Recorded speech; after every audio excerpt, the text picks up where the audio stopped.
it active for 6-8 seconds. Guys, this is what we had to get. This ain't the one we want. You want that ball?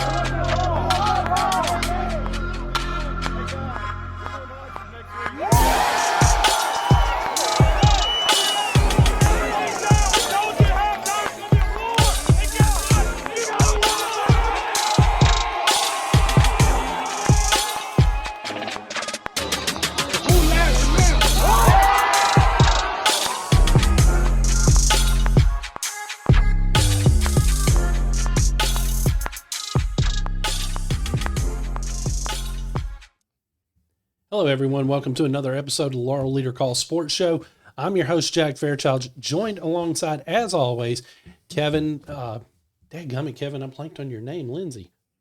Kevan Lindsey, and our good friend and yours, Josh Guru Nichols.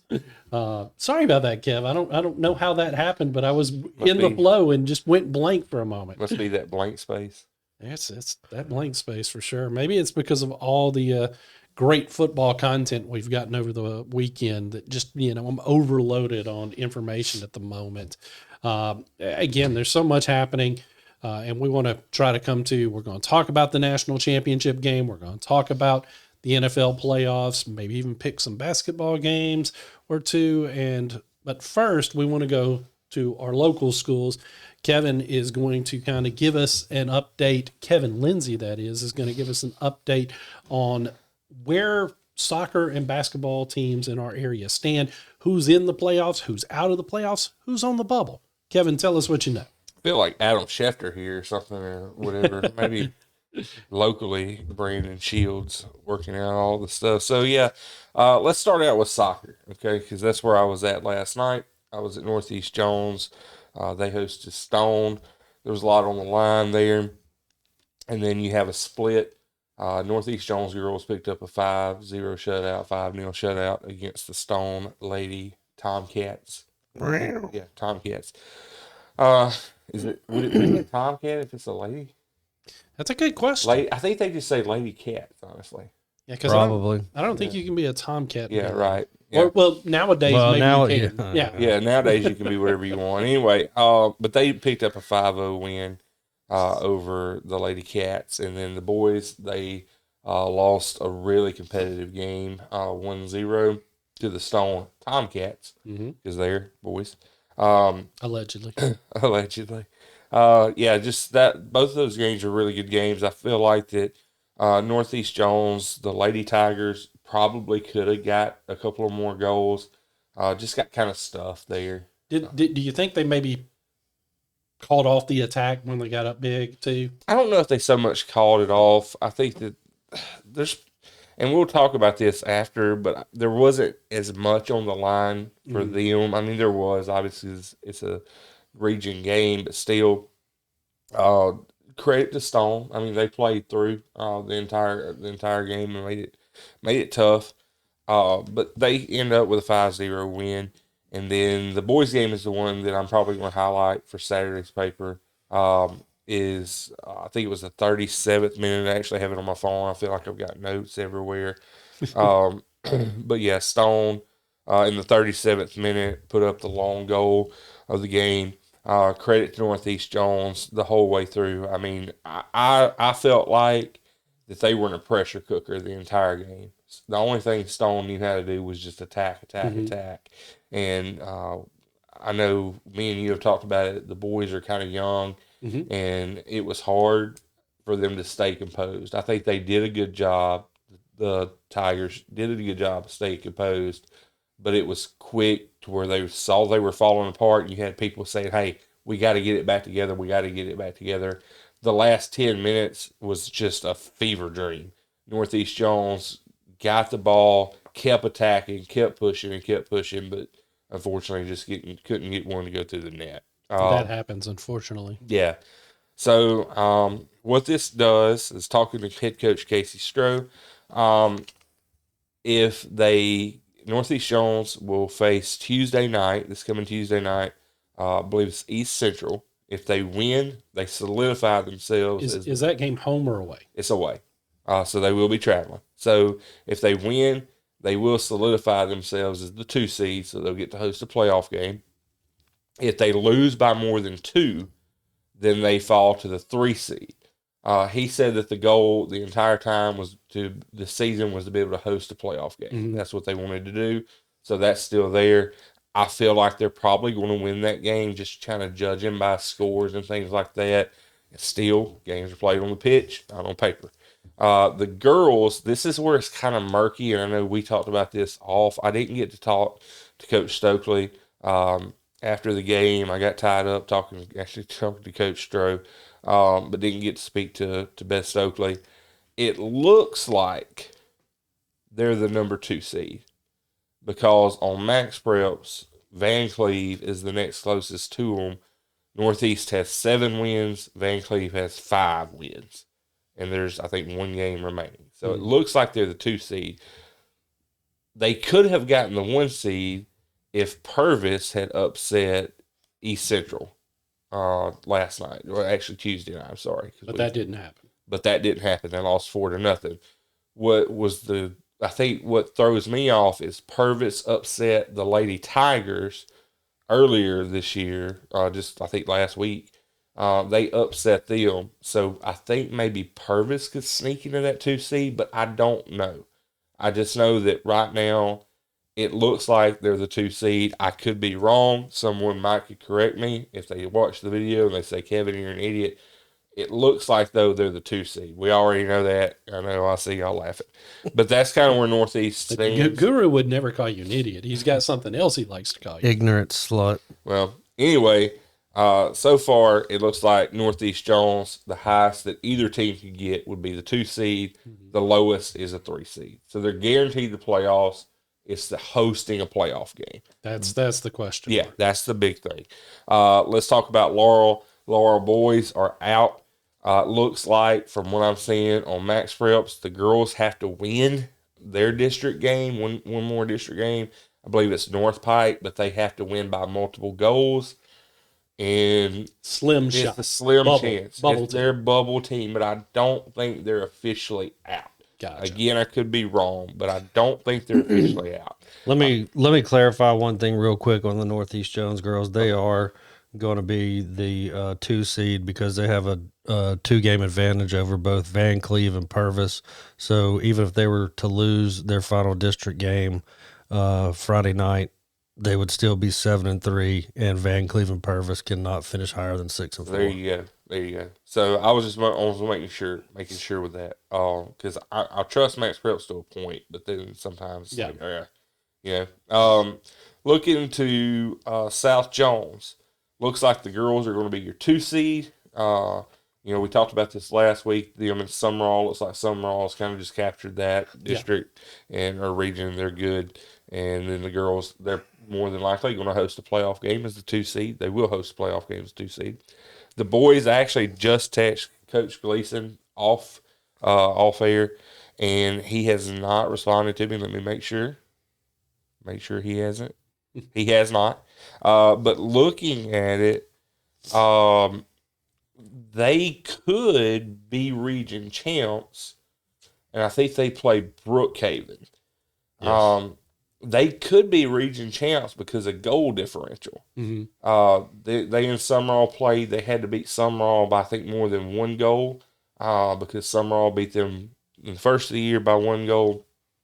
So, and then South Jones came back and won by multiple goals. So I think that South Jones, unless something crazy happens, goal differential, stuff like that, that they'll be region champs, which means if they're region champs, you host a playoff game throughout the playoffs. Mm-hmm. And then how does and just trying to understand, how does that work through the play? Because there's another region they'll have to play in South State. Who do they determine would have home field if they made it to South State? I think it's usually your lower region hosts a playoff game. I think. It flips every year. Yeah, it flips. Every year. Okay. That's what I thought. So I think we're in the lower region host, but I'm not exactly sure. South. Yes, hosted because last year. If you think to football, Laurel and Brookhaven hosted because they were the lower seeded region as Region 3, 5A, and no, they were both from the 3. Yeah, they were the same. That was broken down because of Brookhaven won the district. Yeah. Let me look and see if I can figure that one out. Either way, they're going to host multiple playoff games. Let's put it that Potentially way. throughout the playoffs. Yeah. West Jones, and this is where I'm basing the playoff game stuff off because it may be different for West Jones being different classification, different regions, stuff like that. Boys and girls, both, they clinched region championships last week. They're good. They're hosting throughout. Talking to Coach Matt Reed, talking to Coach Sullivan, they're hosting. The playoffs are going through so-so, is from what I understand, no matter what, as far as what I understand. So, basically, we're going to have playoff soccer in Jones County, in the Free State. So, looks like West Jones, South Jones, and potentially Northeast Jones are all going to be hosting at least one playoff game. Yeah. So, yeah, kudos to all of those teams. The only one I haven't seen is Laurel. Unfortunately, wasn't able to make my way out there. I was thinking on the way home how I would rank these teams, and I think it goes just like this. I think it's Northeast Jones boys and girls is the 3, South Jones boys and girls is the 2, and West Jones is the 1. That's how I see it. Is West still only one loss on the year, and that I one think loss so. was to South? Yeah, I think so. I wish that they were in the same, at least classification, so you could get a rematch. Because from what I understand, we didn't get to go to that game. From what I understand, that game was a hard fought game. I mean, 1-0, I think it was. So definitely one of those things. And as you mentioned, when it comes to Northeast, they're an extremely young team. Yeah. The future's bright for them, no matter what happens in the playoff field. Because, I mean, they've had to rely on a lot of freshmen, a lot of sophomores. So I do think that this is no matter how far they go, even if they go a long ways, all of this is just added experience for those kids. Oh, yeah, for sure. I mean, I feel that way. And look, me ranking the county teams in that is not a slight to anybody. No. I think it's all competitive. We saw South Jones girls and Northeast Jones girls play to a tie. I mean, it's close. Well, the girls' game, South won. It South was won. the boys' The boys. game that went to a tie. Right. I mean, it's been, what I'm saying, though, is it's been tight Yeah. all the way across the board. If I was just ranking today on who had the best shot to go to the state championship, as of right now, my money would be on West Jones. Yeah. I tend to agree. I mean, just the record they've put together. You can't sleep on South because they made the run last year to the state championship game. And again, anything can happen in sports, Goober. You know this. If Northeast just finds lightning in a bottle, who knows what the type of run they could make. So it's wide open. And I will say, when it comes Northeast girl, that goalkeeper that they have in goal, she could maybe be a difference maker for them throughout the playoffs, because that girl is legit. She's Her one of the mama best makes in the team. donuts, and Yeah. she keeps donuts on the scoreboard. She does. Clarification for you for playoffs. So, first round, of course, higher seed host. Second round, if there's an equal number of home matches that have been played by the two teams, the team that's seeded highest will host. Then, if they are both ranked the same seed, the lower region host. Then when you get to north-south, the highest seed host. If they're equally seeded team, lower region again host. And then when they get to the state championship, all teams from the south will be the home team. Okay. All right. So That's Guru's research for you. Yeah, there you go. So there's your soccer update. We want to do basketball. Yeah, give us just kind of a rundown. We don't have to spend as much time unless you've got more information on them. No. I mean, we're still in district play. We're closing in on the playoffs, but we're not at playoff time like we were with soccer. The one thing I want to spend time on, and we talked about it last week, but man, the Laurel girls. I was at Laurel again Friday night. They played South Jones, and both teams ended up winning. Laurel boys won 49-44 over South Jones, which was a great game. Let me just go ahead and say this real quick. Easily one of the best environments that I have been to in the last few years. I mean, and Guru probably knows this more than you do, Jack, but the way Laurel Stadium is set, the gym is set up, you've got bleachers on both sides, and you got the overflow that kind of goes upstairs, and it was completely packed on both sides and the overflow up top. And they were going back and forth, and there were just oohs and ahs and clapping and all kind of stuff. It was loud. My ears were ringing. Have you ever, and this has only happened a couple of times, and people got a little bit pissed off at me when I came in because I was media, but have you ever been when they've had to turn people away because it was so full? No, I've never been there. That happened to me twice, and both times. One time I knew one of the Laurel School District resource officers, and I called him. I was like, dude, can you just come to the side door and let me in, because I'm trying to get to the front of the line, and it's causing a ruckus, and people don't understand why I get to get in and they can't. And so, now that environment, I mean, it's the only thing, and God, we wouldn't even know the last time this happened. The only environment that I think in this county that could be better, if it was just packed to the rafters and you have just a playoff do or die game, would possibly be the gymnasium at Jones College. That's one of my favorite gyms, not only in Jones County, but one of the top 5 gymnasiums I've ever been in, because A.B. Howard is so old and it's just so nostalgic. And almost for those, and there's just a lot of young kids out there possibly watching what I'm about to say, watch this movie, especially if you like basketball, but it gives you the feeling of Hoosiers. It does. Jack knew exactly where I was going with that statement. But the Laurel gym, I mean, that became because of a tornado that knocked part of the old gym down. Totally different when I was in school there. That overflow that you talk about, that if you're sitting on the home side, it's off to your right, that was not there.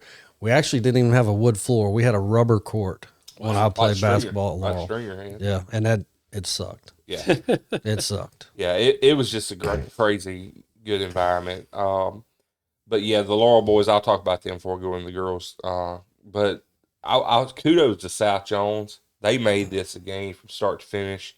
Nothing to hang their heads about.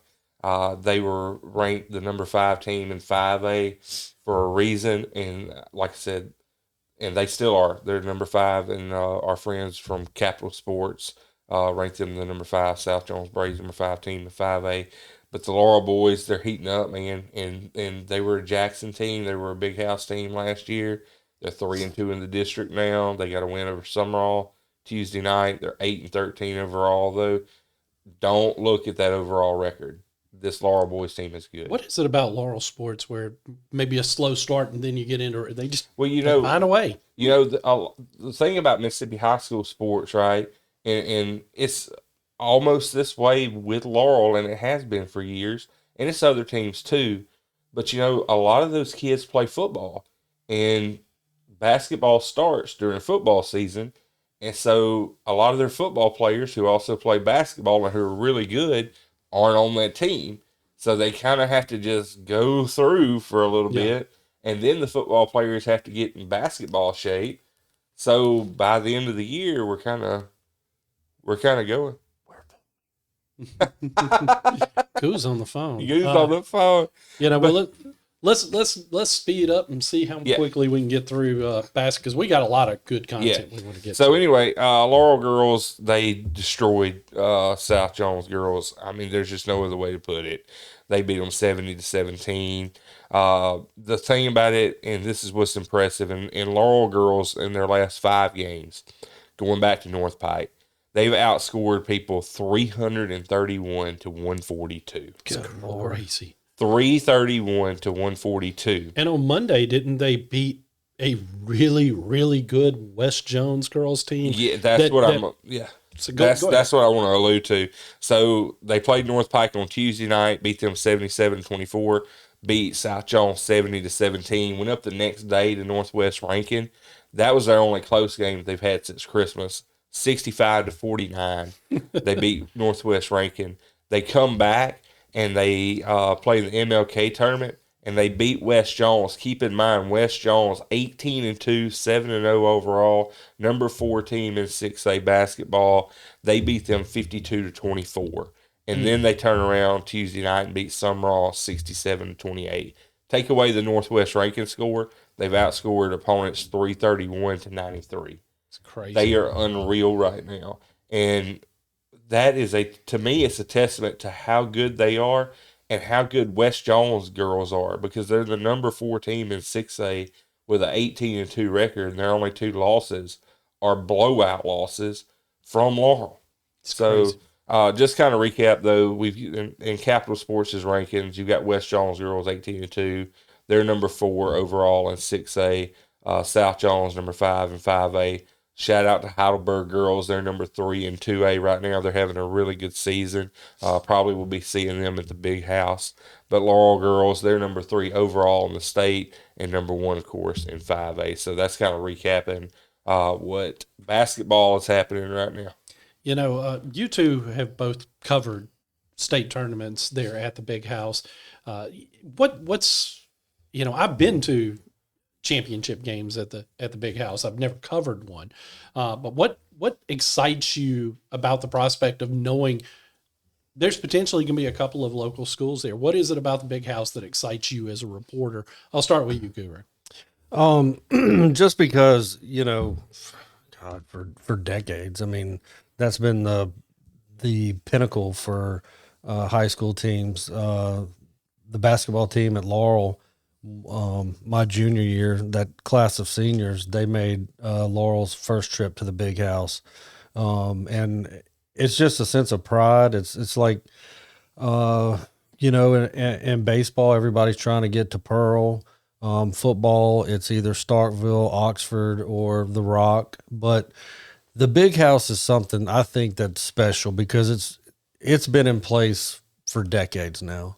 And going there and covering a game, you know, for one of our Jones County teams, especially when it's for the gold ball. I mean, I remember the last time I was there with Laurel boys, running it back, for their second title, beating Wayne County. And it was a drubbing, and just watching them just kind of, I mean, I can't remember. They were up by more than 20 something in the final minutes. And, you know, without a shot clock in high school, I mean, they pretty much dribbled out the final 2 minutes. And just, I remember watching Octavius Cooley on the bench, getting his towel and, you know, swinging it around his head, and the Laurel fans start chanting L-Town. And, you know, it's just a fun atmosphere. And I tell you, outside of our schools being there and playing, if you ever get the opportunity, especially when you get up to Class 6A, 7A,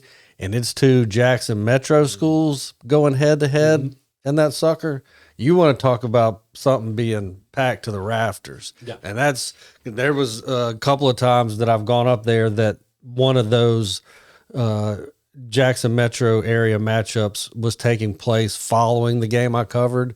And you know, you think, yeah, we got a good, but that fourth quarter starts winding down, and here people start coming in, and you get done, you go do the post-game interviews, and then you walk out, and the place was 2/3 of the way full before, and now it's packed, and there's still people in line when you walk out the exit waiting to get tickets and get in. It's just a fun atmosphere, and, you know, hopefully we'll get a couple of our teams up there this year, and we can all go up there and experience it together, because as far as everything goes in sports, for our high school teams in this state and for us, you know, our kids locally, I think that's one of the top, if not top venues, because it's just been the destination for such a long period of time. Kevin, your thoughts as a reporter, you know, what makes it special to you? Yeah, just echoing Guru's comments, it's amazing. There's some people that want to change venues and want to move away from it, and I just can't fathom it. I can't fathom why you would move away. I know some people probably think that Mississippi College is better, but the MAIS has that.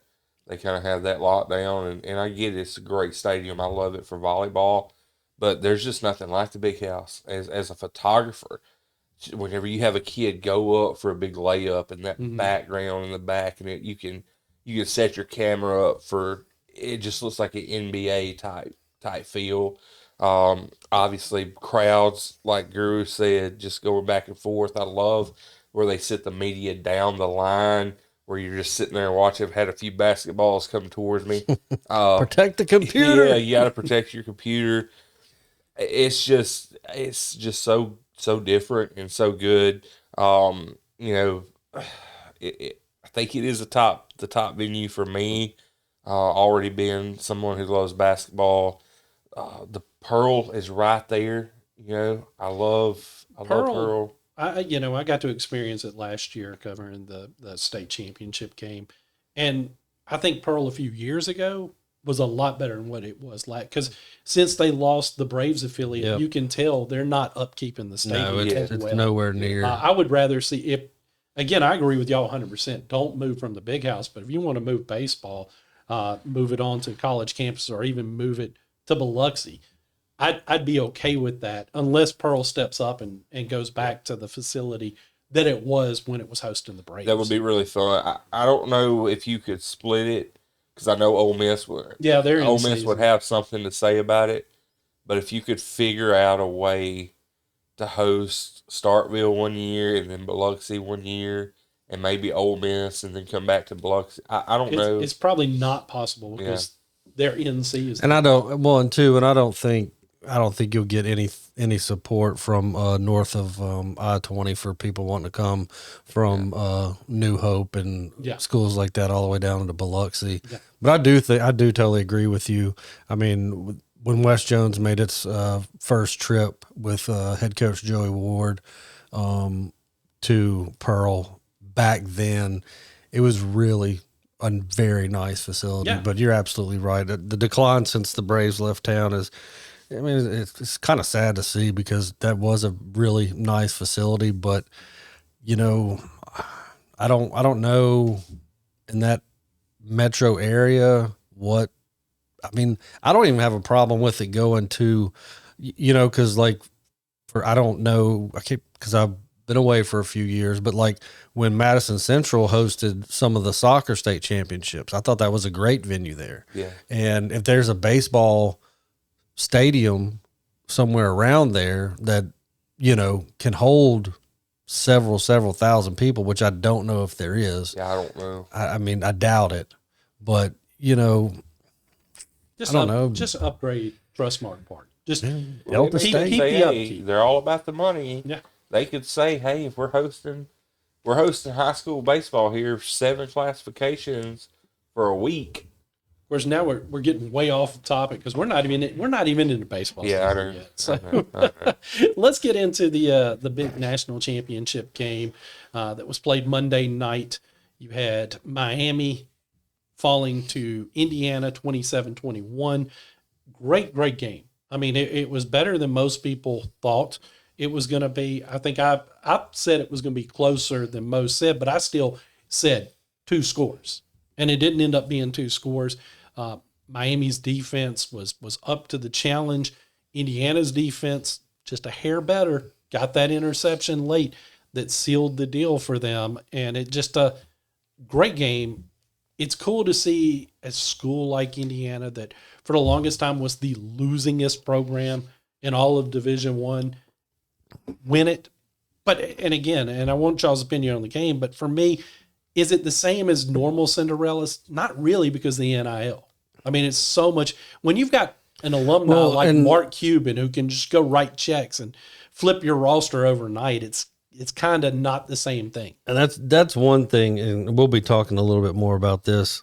The NIL, we kind of misconstrue. It's not the NIL money. It's, I don't even know what you want to call it, because it's the money raised by collectives, by friends of the program and stuff like that. And I mean, you see it all the time now, where, I mean, this was the first year seeing it, where quarterback such and such has agreed to terms with pick the school, Oregon, you know, to sign, and it says to sign to play for another year. So he's signing for money, but that doesn't come from the NIL money, which is something totally different. And that's something we can get into more. And since I stole the mic, I thought I picked Miami to win. It was kind of more, it was a heart pick. There was a feeling there. I had some signs given to me a couple of times. A couple of documentaries. Yes.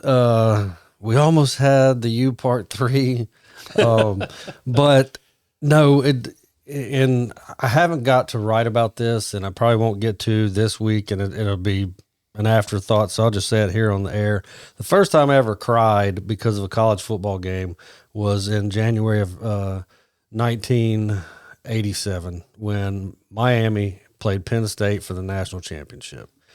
I don't know when, how, why, where I started liking Miami, but I did in the mid '80s, and that was one of their that's probably one of, even though there's been 5 teams that have won a national championship. We had '02 Miami, this year Miami play for it and lose it, and then that '86 team that played Penn State lost it. I still think that '86 team is probably one of their top 5 all time teams, and it ended in the exact same fashion.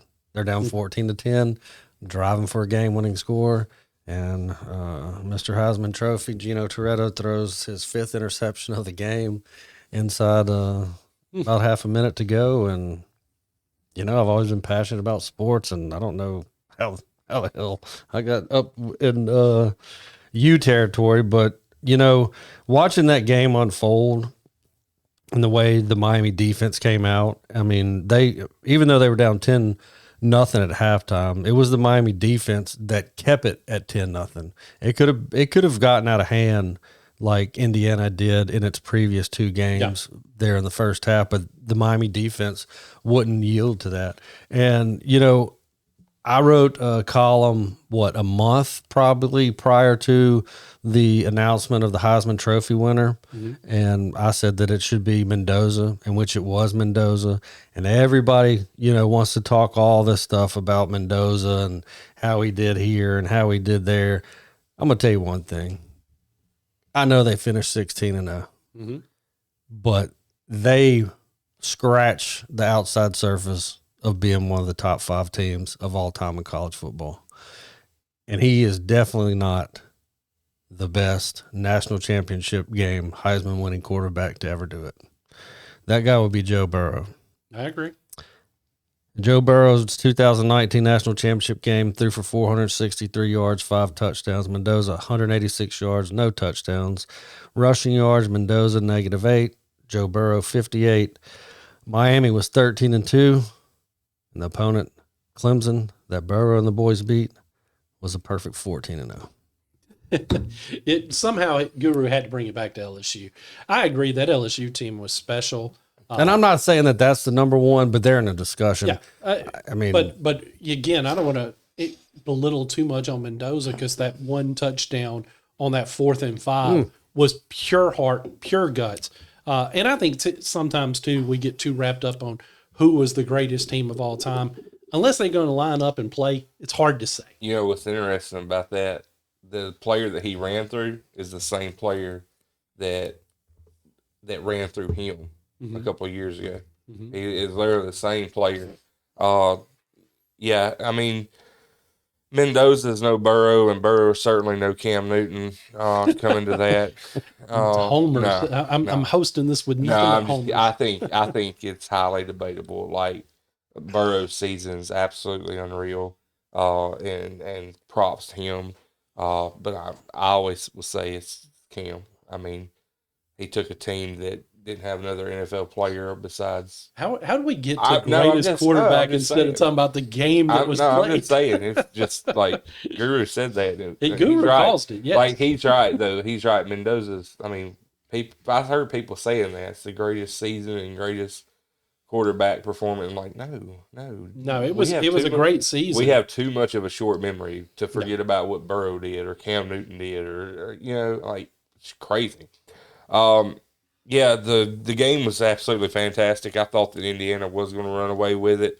And after Mendoza scored his touchdown, and it was after the special teams play. The block punt. Yeah, I told Callie, I was like, this is it. That's it. And she's like, I don't know, Miami probably stay in it. I'm like, nah, that's it. And what do? Miami stays right in it the entire time. What was kind of cool is the Indiana cornerback. Jamari Sharp. He sealed the game with interception. He's the nephew of Glenn Sharp. Glenn Sharp was the person who was flagged for the pass interference call the previous time Miami went to the national championship against Ohio State. Yep, he's the nephew. It's almost like John Wilkes Booth's brother, Edwin, where he saved Abraham Lincoln's son on a train, keeping him from dying. It's kind of crazy. It's identical. Yeah, it's very weird coincidence. But I had to pull that deep dive in there for you. But no, I'm not going to spend too much on it. Great season for Indiana. Mendoza's a cornball, but I know he practices his speeches in the bathroom mirror. But kudos to him. Yeah, look, I don't understand Kevin's dislike of Mendoza. I don't dislike Mendoza. I think he's a great kid. I'm the same way. Even though I picked him, he's just overhyped. He's a cornball. I mean, he's definitely 100% practicing his interviews. I hope he doesn't go number 1 overall and go to Vegas, because if he goes to the Raiders, he's out of the league, or I don't think he's a successful second or third backup. Or if he ends up with the Jets, which is just places that any drafted quarterback goes to die. The Browns, of course. Speaking of the NFL, the starter in Cleveland.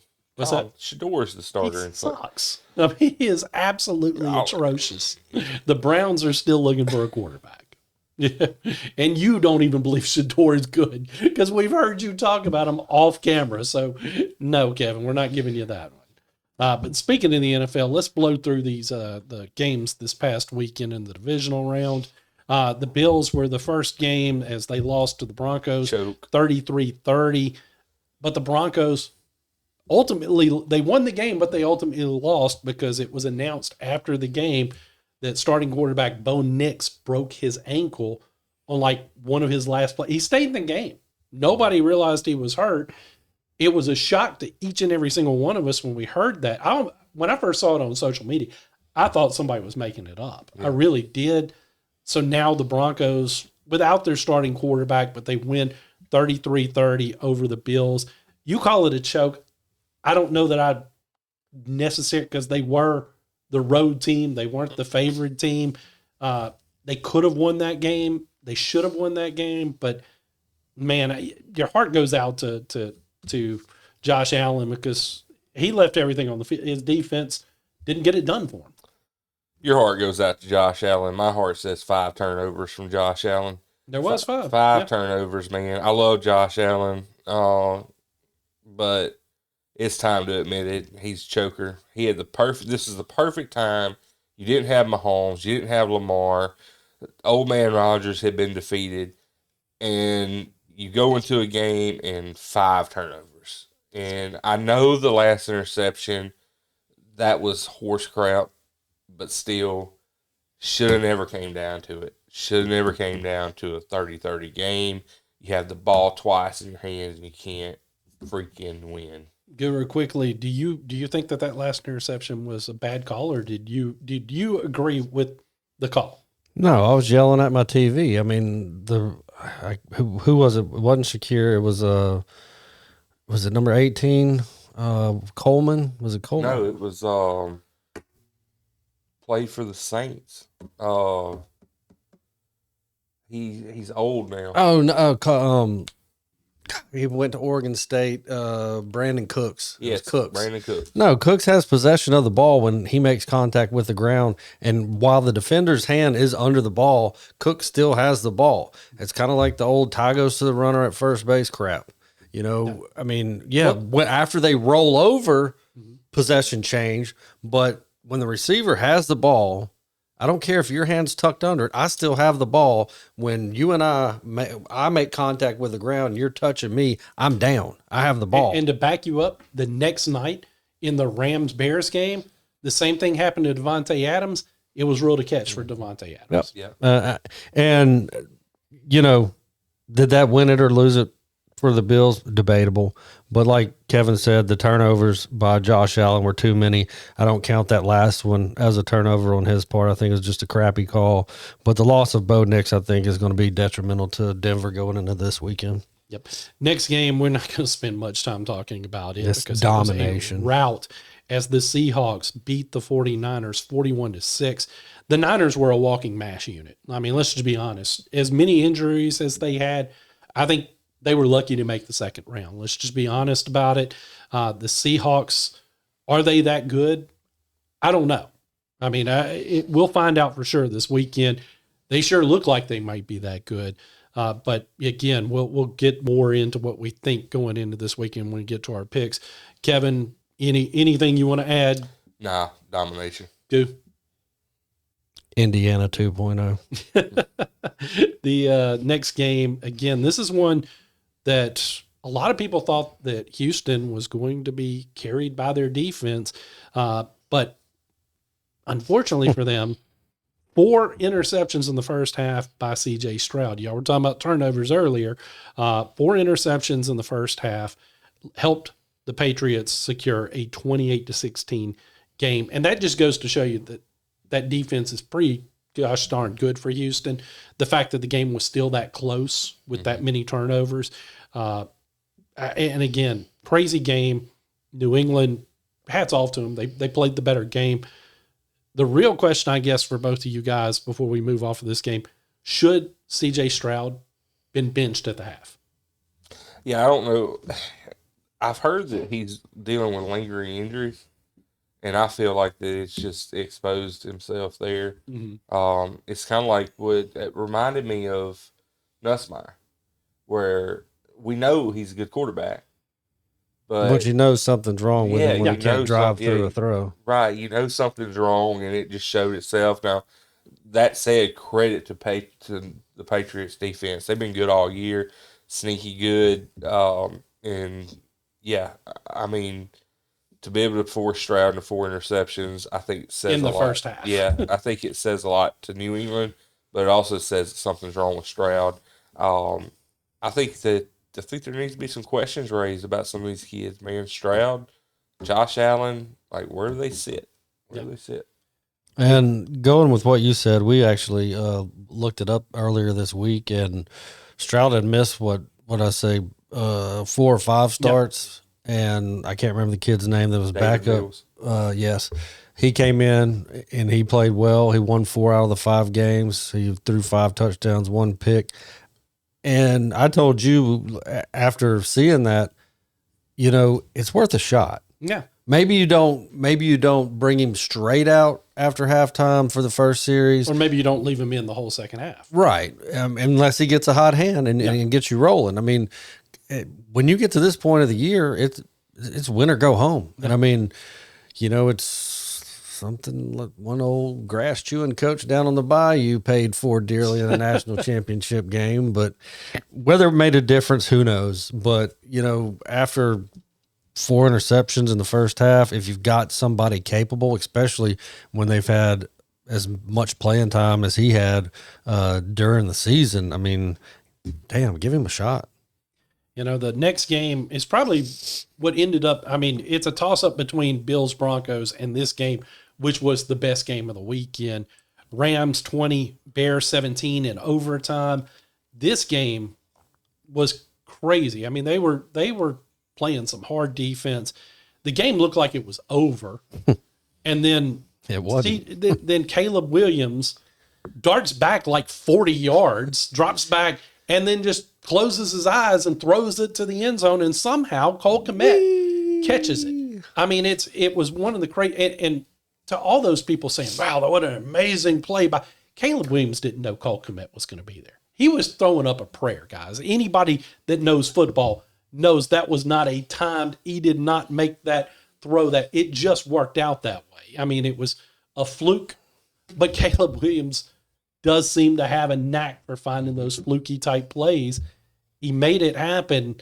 The craziest thing, I saw somebody on social media trying to say, well, that's proof the NFL's fixed. No, if anything, that's proof it's not, because you can't script it that way. You can't script that at all. So, I mean, it was one of those things. I know I picked the Bears last week, but I was hoping to jinx them. Thank God I did, because I did not want to see them in the NFC Championship game. I'm happy to see Matthew Stafford advance. The Bears, again, you want to talk about Chuck? They were at home with cold weather, bear weather, as they like to say. they weren't able to beat a West Coast LA team in that kind of conditions. I think that's kind of a joke too, Kevin. Yeah. Well, I tell you last week, Jack, Stafford, he knows it's cold weather. He played in the NFC North. I know he played in the stadium, but he played up there in Green Bay. He played in Chicago weather. Then He you actually had played Tay. a couple of times in Minnesota in between stadiums. Yeah. And then you had Tay. Tay spent his days in Green Bay through and now is in the twilight of his career. I told a friend of mine, we were texting back and forth, and Tay sealed that one. There was a big catch late, and I was like, man, that's him. He still got those little sparkles of Green Bay, Devontae. Yeah, just crazy. It was like the crazy pass. It was like a freaking controller disconnected on the DB because I don't know what he was doing.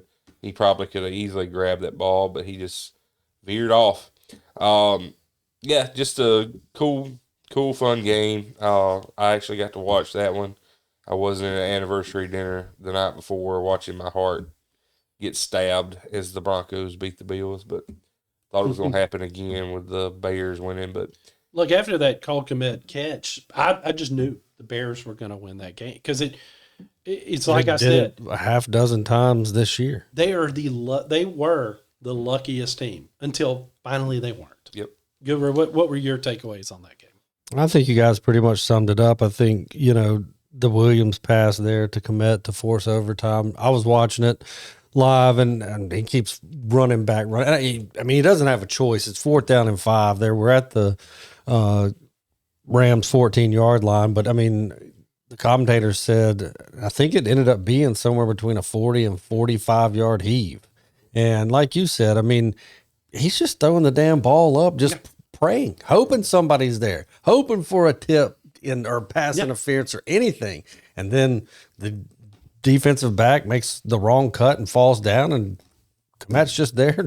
Happy birthday to me. Yep. Happy birthday, Chicago. And I was like you. I thought, oh, well, here we go. Bears take it to overtime and win, but thank God they didn't.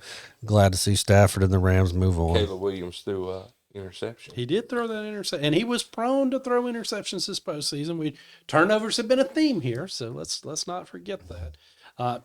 Now let's get into a couple of discussions on a couple of news stories this week that I came across while we were getting ready to do this show. The first one, guys, is HB House Bill 1400. It was filed by Democrat Representative Jeffrey Harness, and he is trying to put together a bill to allow the NIL deals to come to high school athletes in Mississippi. Again, I'm not a fan of this move at all because I do think that high school should be high school. This should be where again, you want to pay kids in college for playing. That's one thing. I think you're creating a nightmare by trying to move this into the high school system. I think that you're opening up the floodgates of, again, are we going to open up the transfer portal next and say, hey, come on over here? This is not something I can get on board with. This is definitely something that frustrates me to see. It's not surprising to see a Democrat trying to push this bill, but at the same time, I don't think it's going to go anywhere. But who knows? Kevin, what's your takeaway? Yeah, there's only 4 states that prohibit NIL right now in high school ball. It's Alabama, Hawaii, Indiana, and Mississippi. I'm literally looking at the article from Magnolia Tribune as we're talking about this. I don't know how I feel about it. I know last year, sports editor at the other paper that I worked at was talking about Missouri and how they had just okayed it. Ricky Neves had a statement where he says students cannot be denied from their own identity. So if let's just say student Josh Nichols says that he wants to benefit from his own identity, he can't use school colors, uniform, or identify their position in school. They can only use their name, image, and likeness. So he could say Josh Nichols batting practice, but he couldn't use the color, so he couldn't use purple or yellow. I don't know. I'd have to look at this more. I came from court to straight here to see this. I think it's coming. I feel like it is to Mississippi. Obviously, there's other bills that are taking the headlines right now, but I just feel like it's coming with only 4 states not doing it. It's going to open up A floodgate. It's going to open up a floodgate. People's talking about it, and I know we talked about not talking about it on here. I'm not going to dive into it. People talking about school choice and what it could do, and well, look at what the NIL could do. Far, far worse. Yeah, Josh Nichols could get offered $15,000 to go to South Jones and move from West Jones, and that's what I was talking about earlier, and I'm glad we've gotten to this point. This is where it gets mixed up. NIL is specifically just for one's name, image, and likeness. Yeah. And that does not tie into pay for play, which it's is basically supposed to what be we just have in college football now, pay for play. 2 totally different things. NIL, and if you read Neve's 3 conditions for it, if it were to happen here in the state, it kind of doesn't make any sense whatsoever. If you read number 1, then go read 2 and 3, it's counterintuitive of what the whole thing is. What it is, is, like the cover of this magazine.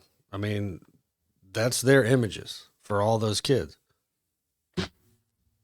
We going to have to pay them to put them on the cover? well, see, that's where he's saying as of right now, today, that a student can use their name, image, and likeness, but they can't be in uniform. They can't be in anything like that.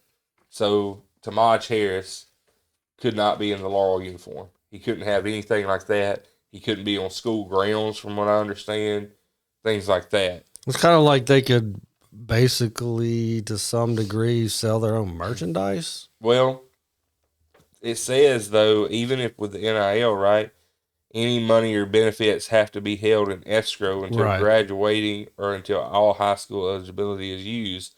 So you could give Tamaj Harris $5,000, but he can't use it until he's after high school.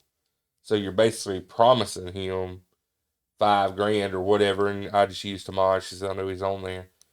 But he can't use it until after. If this passes, then they could, and that's where, at least from what I'm seeing, how they would be structured. The legislation states, and I'm reading it from Magnolia Tribune's article. Mm-hmm. The legislation states that if total NIL compensation paid to a student athlete during a calendar year is $10,000 or less, it could be paid directly to the student athlete or the parent or legal guardian.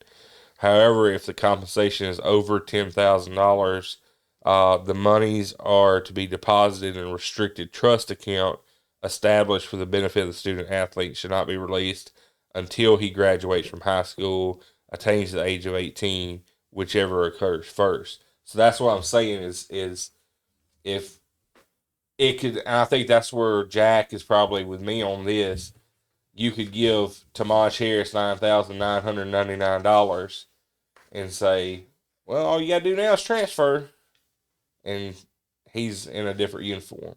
Yeah. Or Colin Flowers or whoever. But if you give them more. It doesn't matter the name. It's a Pandora's box that really and truly, I would love to see them fight it as long as they can. I agree. It's probably going to, because unfortunately, and Guru's right. The NIL is not but it has been the vessel that has been used to set up these foundations. They're set up as NIL foundations, even though, as Guru pointed out, they're pay to play. That will come to high school athletics if they allow it. If it comes in and it's not heavily regulated, it's gonna be. And do we trust the powers that be in our state to regulate this properly? I don't trust them to pass this. I don't trust them to write a competent bill in this, let alone to come up with a measure. So no. And I agree with both of y'all. I'm not a fan of it whatsoever. What's disheartening is that 46 other states are doing it. We could end up last again, like we are in a lot of things. But it's going to happen, whether it's the 26-27 school year, 27-28. It's going to happen because once Indiana, Hawaii, Alabama, if they are on board, we're not just going to sit. Especially if our sister state Alabama does it. And I mean, you think the Miss Al football game and all that ties in together. If Alabama goes, we go. If we go, Alabama goes. Yeah. It's one of those things that I'm sure we'll be talking about this again real soon because it's one of those topics not going to go away. I don't think this bill is going to. I really am not sure it's going to get to the floor of the House for a vote. I don't see it getting out this year. I think there are enough, as he alluded to, hot button topics that I don't think they want to touch this one with a 10-foot pole, knowing that elections are next year.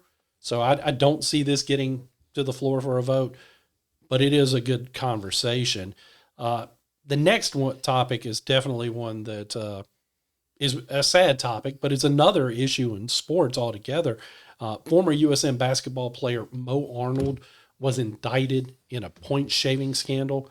There were 20 players from around the country that were indicted in this scandal. Again, as we see now more and more betting going on, it becoming more of the norm. I mean, you've got these prop bets where, so-and-so gets X amount of steals or scores, a bucket at this exact time. There's so many different things that people can bet on.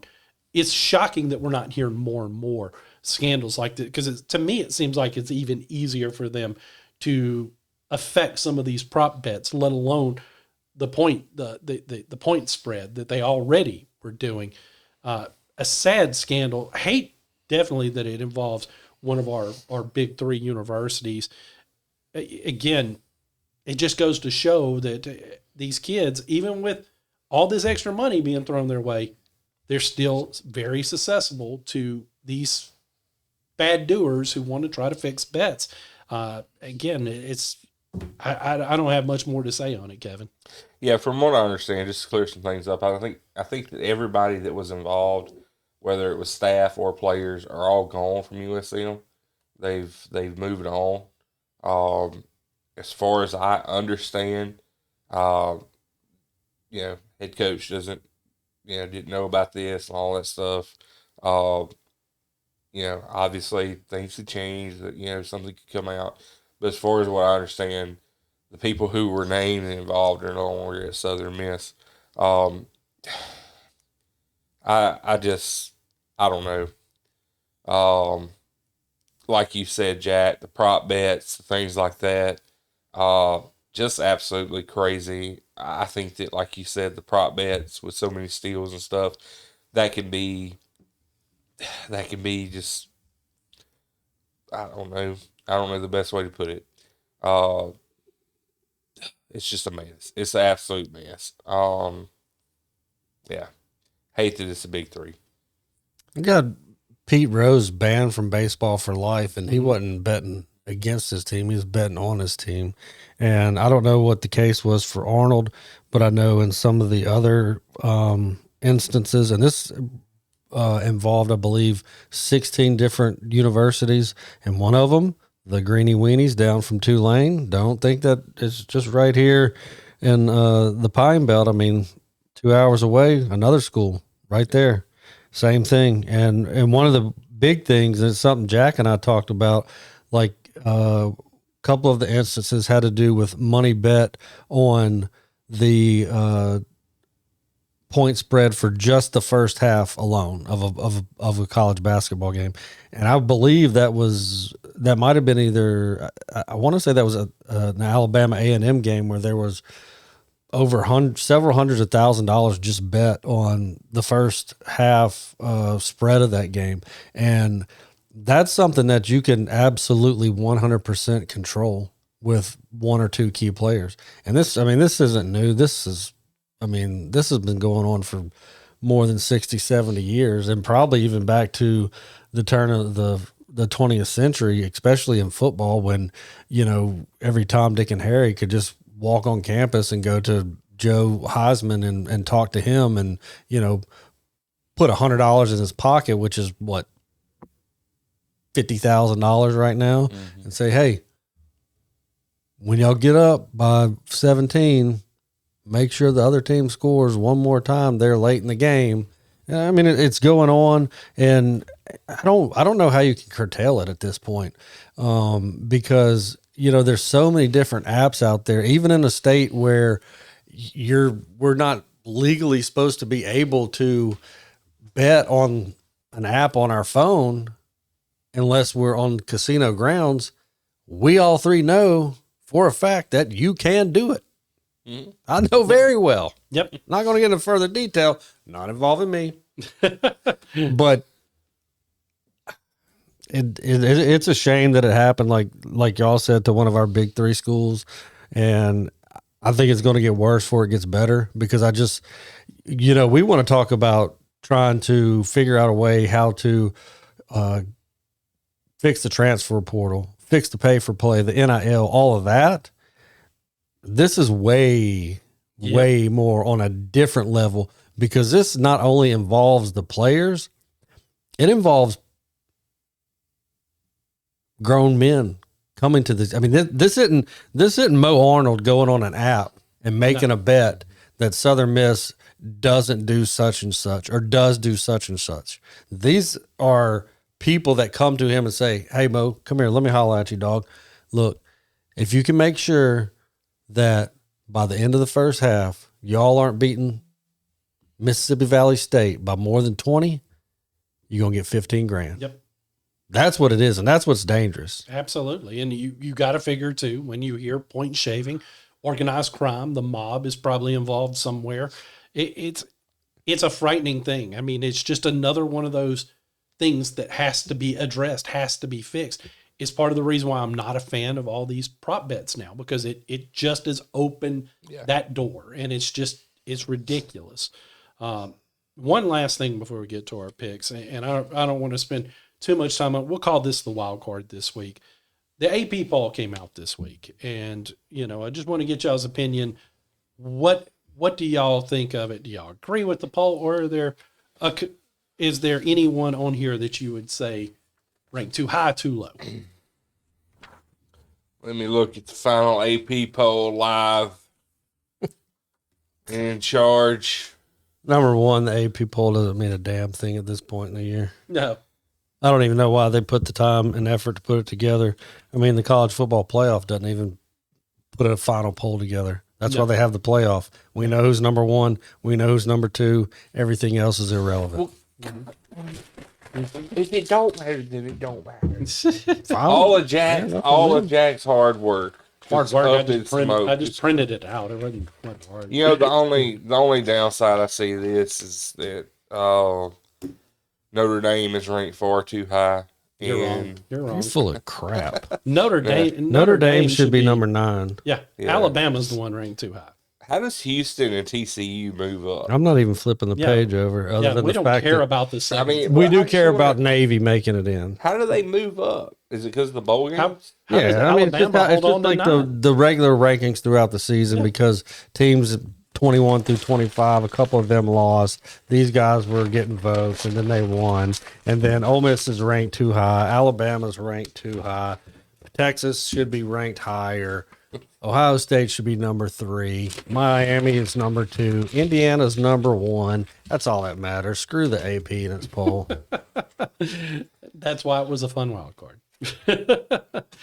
Goodness. Well, let's get into our picks, and we're going to have a couple of college basketball game picks. All of these games that we're picking are on Saturday. Yes, I know there are probably going to be some games tonight, probably some games on Friday, that we're not picking. We're just looking at Saturday. And in the case of this first game that we're picking, women's matchup is being played on Sunday. But it looks like it's the marquee matchup in women's college basketball this weekend, as number 4 Vanderbilt, who's sitting at 19-0, travels to number 2 South Carolina, who is at 19-1. Again, I can't stand South Carolina because of their coach. I want Vanderbilt to win, but I know they're undefeated. But I think South Carolina's probably gonna walk away with this one. So I'm going with them Gamecocks. Anchor down. Give me Vandy. You always pick Vandy. It's Thanks for that. consistent. Pavia's not playing. Yeah, Oh. Pavia can't put on a skirt and be on the women's team. It's Well, he could. 2026. He could. Nah, give me Vandy. I'll tell you what, number 11 for Vandy, her last name's Blake. She's a baller, but playing at Carolina, even though I cannot stand Dawn Staley and anything that she stands for, and you can quote me on that, I have to pick the Lady Cox. I just got too much hate in my heart for Dawn Staley. I do too. I just hate – I like being right more than I do. Yeah, hating. if it was in Vanderbilt, I might feel differently. If it was at Vandy, I would pick Vandy. Yeah. I just think – I mean, there's two equal teams. If you put them on a neutral court, they would probably split 5 out of 10 meetings. Yeah. But just a small home court advantage. All students are back in school. It's going to be rocking, going to be packed at the Cock House. So I'm going to say Carolina. Next, we've got number 22, North Carolina, sitting at 14-4, traveling to number 14, Virginia, 16-2. The Tar Heels are traditionally strong program, but so is Virginia. ACC matchups are usually fun like this. I'm going to go with the home team in this one. I think Virginia gets it done. So give me the Cavaliers in this one. Kev. Give me that Tar Heels, that powdered blue, baby. I always liked North Carolina growing up. Followed them long time, for years, over a decade. I could tell you the top 10 players on the Carolina team as I got older and kind of grew away from it. But Virginia's a tough place to play, but I'm going to go with Kevin. I like that powder blue. Best player to ever play came through there. James Worthy? Hansborough. Tyler Hansborough was good. Next, we've got number 11, Illinois, sitting at 15-3. They're traveling to number 4, Purdue, 17-2. Again, Purdue's one of those teams that you see them make these regular season runs, and then, they get into the tournament and let their fans down. I think they continue with their good regular season run. I think they're able to win a close one, ride that home court and win a close one over Illinois. Purdue. Clean sweep. Boilers. Next, we've got Auburn sitting at 12-7, traveling to 16, Florida, who is 14-5. Auburn, of course, since that Texas A&M game that Kevin does not like to remember, they have struggled a little bit, but they've won a couple of straight since then. But traveling to Florida is going to be, it might be a hill too high right now. I think it's going to be a close game. I think it's going to be a dogfight. But give me the Gators. Same. Give me the Gators. Yeah, LSU played at Florida on Tuesday night, and I watched a good bit of that game until Florida just was too much for them. Florida's got 3 big men that are really good. They're the defending champions. They look poised to possibly make another run later in the year. They've had some ups and downs, but I think they're hitting their stride, and got to go with Boogie. Boogie and the Gators. Tall dude. Yeah, they got that ridiculous. But That big, he tall. doesn't play much. No, he Oh, doesn't. he's too big, dude. I think they're Goofy scared his looking bones joker. might snap into. Goofy, man. He's a crowd favorite, though. He comes Yeah, because out. he doesn't even have He to comes jump out to shaking dunk. them things and them pogo sticks, dude. It's crazy. He doesn't even have to jump to dunk. I mean, he's that Yeah, ridiculous. he's got He's got. But he's like sticks for legs. And he's pogo like this sticks big for around. So arms. It's crazy. now let's get into our state teams. As Southern Miss travels to Coastal Carolina, Southern Miss is 11-9. Coastal Carolina is 11-9. Southern Miss is currently sitting at 3rd place in the Sun Belt. I know that they've got a winning record. Southern just is in basketball. They've just always been that team to let you down. I was surprised to see they were 3rd in the Sun Belt, but I think traveling to Coastal, they'll probably get beat. Yeah, Coastal, give me that one. If it was at Reed Green with their 42 fans, I would pick Southern. 42 fans, that you might be overselling it. Nah, David Lyons is bringing some guys in. Yeah. I'm taking all the home teams against the Mississippi teams. Coastal Carolina, Vanderbilt, Kentucky, all win. Oh, goodness. Goose going ahead and spooling his. But the next one, of course, we got Goose pick. Mississippi State at 10-8, traveling to number 15 Vanderbilt, 16-3. Yeah, I think we'll probably, because we know Kevin's going to pick Vanderbilt. He always picks Vanderbilt. I think it's going to be a clean sweep, unfortunately, for the Bulldogs. So give me Vanderbilt. Anchor down, baby.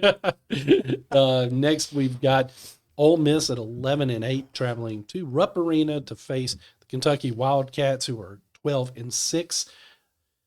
This Kentucky team has been up and down a little bit this year, but so has this Ole Miss team. It's still Rupp Arena, right? Yes. That's still a tough place to play, right? Yes. Give me the Wildcats. Taking Ole Miss in this one. I watched Kentucky and Tennessee Saturday, actually. Tennessee should have beat them. Tennessee should have beat Kentucky. But give me Ole Miss. I'm going to be a homer. And Goose already picked. Yeah, you already picked. Goose already picked. There was Kentucky. awkward silence. You know, that's because he goes ahead and picks ahead of time. He just So, can't I wait. mean, it's just, I don't know. All I've watched is SEC, and I mean, some of these other games, I don't even care.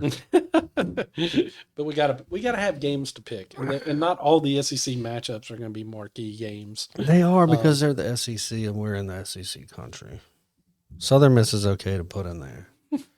ACC is good to put in there, and if there's a matchup like Purdue and Illinois, we throw that in there. So Honestly, between all these games, how much time are we going to spend over under of how much time the three of us combined spend watching any of these games combined? I might be the only one who watches a couple of the non-SEC games. I mean, all of them together. I'm not watching any of them, probably. I might watch State and Vanderbilt. That's about it. I'm probably going to watch Purdue, Illinois, maybe North Carolina, Virginia, maybe. I'm finishing up watching the Eras tour Saturday. And muted. He almost made it. He didn't say her Almost. name. He didn't say the Yeah, name. but though. we know who he's alluding to. Don't defend him. And Guru, I know you're going to watch that women's game on Sunday. No, I probably won't. Because I don't. The only way I'm watching Dawn Staley in South Carolina is if they're playing LSU, because I don't fair. want to see her face. That's fair. Let's get to the NFL picks. Since Guru's already been a buzzkill on these, so let's get to the NFL. Which Guru doesn't care much about the NFL either, but we're still picking them. The first matchup on Sunday is going to be the Patriots, 14-3 at the 14-3 Denver Broncos. If Bo Nix was playing in this game, my pick would be different. No Bo Nix. Jared Stidham. When's the last time Jared Stidham started in the NFL? It's Diddy, baby. He's terrible. He was terrible at Auburn. He's terrible in the pros.